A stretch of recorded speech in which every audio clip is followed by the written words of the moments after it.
Hi hello ನಮಸ್ತೆ, ಎಲ್ಲರೂ ಹೇಗಿದ್ದೀರಾ? ನಾನು ನಿಮ್ಮ ಯಶುಮಾಮಿ. ಇವತ್ತೊಂದು ಮಶ್ರೂಮ್ ಕಬಾಬ್ ಮಾಡ್ಕೊಳ್ತಾ ಇದ್ದೀನಿ ನಾನಿಲ್ಲಿ.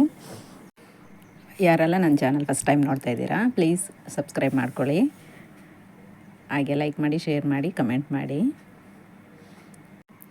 ಎಷ್ಟು ಚೆಂದ ಬಂದಿದೆ ನೋಡಿ ಕಬಾಬು. ಮಶ್ರೂಮಿಂದ ಮಾಡಿರೋದು, ಅಣಬೆಯಿಂದ ಮಾಡಿರೋ ಕಬಾಬು. ಇದು ಯಾವ ರೀತಿ ಮಾಡೋದು ಬನ್ನಿ ನೋಡ್ಕೊಂಡು ಬರೋಣ. ನಾನಿಲ್ಲಿ ಮೊದಲಿಗೆ ಅಣಬೆ ತೊಗೊಂಡಿದ್ದೀನಿ. ಇದು ನನ್ನ ಫ್ರೆಂಡ್ ಕೊಟ್ಟಿದ್ದು ನನಗೆ. ಥ್ಯಾಂಕ್ ಯು ಜಯ.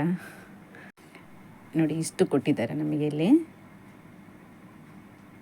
ನೋಡಿ ಎಷ್ಟು ಚೆಂದ ಇದೆ. ಇದೇನು ಕೆಮಿಕಲ್ ಹಾಕಿರೋ ಬೆಳೆದಿರೋದಲ್ಲ, ಇದು ಮನೆ ಹತ್ರನೇ ಆಗಿರುವಂಥ ಅಣಬೆ. ತುಂಬ ನ್ಯಾಚುರಲ್ ಆಗಿರ್ತದೆ. ಇದನ್ನೀಗ ನಾವು ಕ್ಲೀನ್ ಮಾಡ್ಕೊಳ್ಳೋಣ. ಈ ರೀತಿಯಾಗಿ ನಾನು ಕ್ಲೀನ್ ಮಾಡ್ಕೊತಾ ಇದ್ದೀನಿ. ನೋಡಿ ಈ ರೀತಿಯಾಗಿ ಕಟ್ ಮಾಡ್ಕೊಂಡಿದ್ದೆ. ಅದ್ರ ಮೇಲೆಯ ಸಿಪ್ಪೆಯನ್ನು ನಿಧಾನಕ್ಕೆ ಬಿಡಿಸ್ಕೊಳ್ತಾ ಇದ್ದೀನಿ. ಆ ಕಪ್ಪು ಕಲರೆಲ್ಲ ಹೋಗಿ ಈಗ ವೈಟ್ ಕಲರಿಂದು ಈ ರೀತಿಯಾಗಿ ನಾನು ಬಿಡಿಸ್ಕೊಂಡಿದ್ದೀನಿ.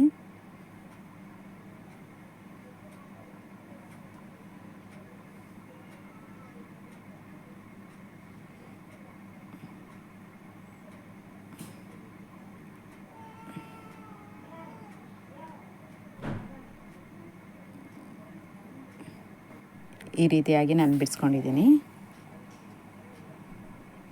ಇದನ್ನೀಗ ನೀಟಾಗಿ ವಾಶ್ ಮಾಡಿಟ್ಕೊಳ್ಳೋಣ. ನೆಕ್ಸ್ಟ್ ಇಲ್ಲಿ ನಾನು 2 ಸ್ಪೂನು ಕಬಾಬ್ ಪೌಡ್ರ್ ತೊಗೊಂಡಿದ್ದೀನಿ.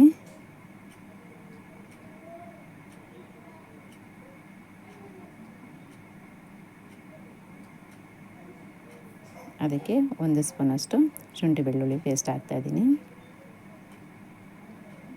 ನೆಕ್ಸ್ಟ್ ಇದಕ್ಕೆ 1 ಮೊಟ್ಟೆ ಹಾಕ್ತಿದ್ದೀನಿ. ಅದು ಆಪ್ಷನಲ್ಲು, ಬೇಕಾದರೆ ಹಾಕೋಬೋದು.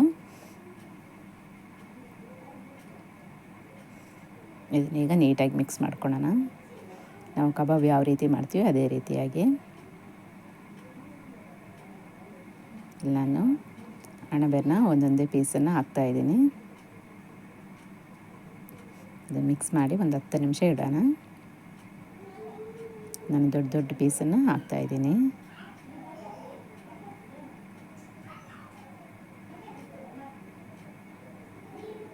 ಈಗ ಇದಕ್ಕೆ ನೀಟಾಗಿ ನಿಧಾನಕ್ಕೆ ಮಿಕ್ಸ್ ಮಾಡ್ಕೊಳ್ಳೋಣ.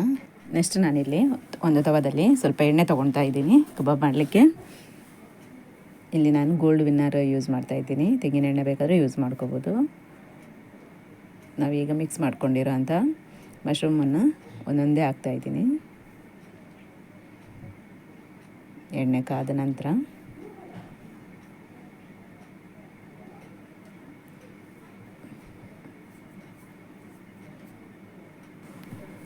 ಗ್ಯಾಸನ್ನು ಸ್ವಲ್ಪ ಮೀಡಿಯಮ್ ಫ್ಲೇಮಲ್ಲಿ ಇಟ್ಟಿದ್ದೀನಿ ನಾನಿಲ್ಲಿ.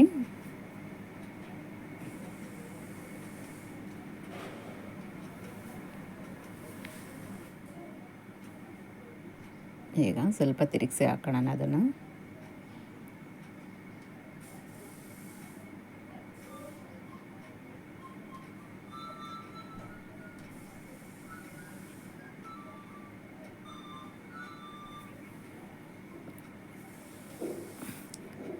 ಇದು ಒಂದು 5 ನಿಮಿಷ ಬೆಂದರೆ ಸಾಕು ನಮಗೆ. ಜಾಸ್ತಿ ಹೊತ್ತೇನು ಬೇಡ, ಯಾಕಂದರೆ ಅಣಬೆ ಬೇಗ ಬೇಯ್ತದೆ. ಹಾಗಾಗಿ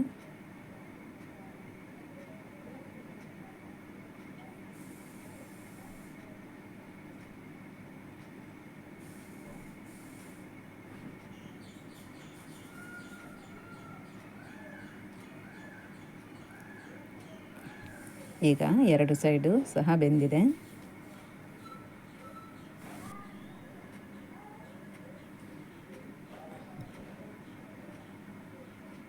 ಈಗ ನಮ್ಮ ಅಣಬೆ ಕಬಾಬ್ ಪೂರ್ತಿಯಾಗಿ ರೆಡಿಯಾಗಿದೆ. ಎಷ್ಟು ಚೆಂದ ಬಂದಿದೆ ನೋಡಿ ನಮ್ಮ ಕಬಾಬು.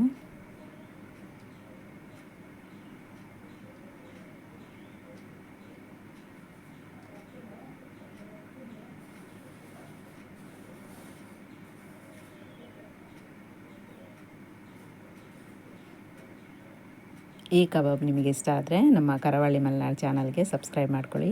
ಹಾಗೆ ಲೈಕ್ ಮಾಡಿ, ಶೇರ್ ಮಾಡಿ, ಕಮೆಂಟ್ ಮಾಡಿ. ನನ್ನ ಈ ಚಿಕ್ಕ ಪ್ರಯತ್ನಕ್ಕೆ ಎಲ್ಲರೂ ಸಪೋರ್ಟ್ ಮಾಡಿ. Thank you.